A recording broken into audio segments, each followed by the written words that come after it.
CIST, une opération d'une grande ampleur qui a été menée ce mardi 7 novembre, dans le cadre de l'affaire de la disparition d'Émile, 2 ans et demi.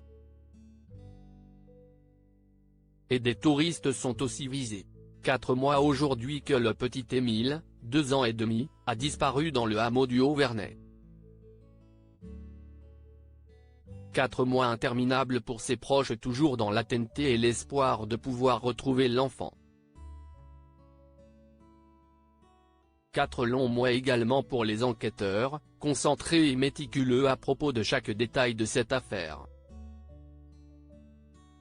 Une nouvelle opération judiciaire de grande ampleur a été menée par ces derniers, ce mardi 7 novembre. Selon les informations du Parisien, CIST, une trentaine de perquisitions qui a débuté dans la matinée et se sont déroulées dans 6 départements au total, sur l'ensemble de la France. Car si certaines maisons mitoyennes à celles de la propriété des grands-parents d'Émile sont dans le viseur des enquêteurs, des touristes également. CIST, en effet, ce que l'on apprend de nos confrères. Les perquisitions menées ce mardi ont visé des personnes localisées ou positionnées dans le secteur de la disparition le jour du drame, que ce soit des habitants de la région ou des vacanciers de passage, en tourisme ou en villégiature dans une résidence secondaire, est-il révélé. Ainsi, si une grosse partie de ces perquisitions ont été effectuées dans des maisons du Haut-Vernay, des domiciles de Digne-les-Bains ont eux aussi été visités.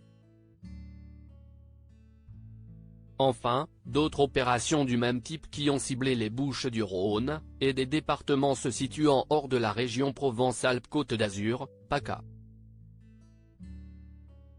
Pourquoi ? Car les enquêteurs ont noté un certain nombre de touristes dans la région au moment des faits. Ils étaient notamment hébergés dans des gîtes près du Haut-Vernay.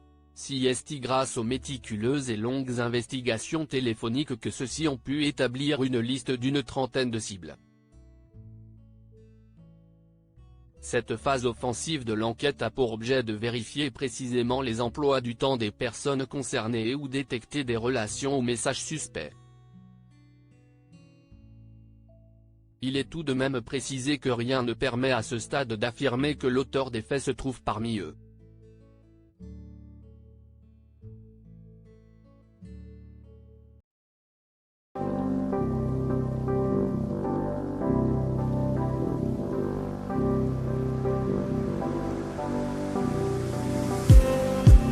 Just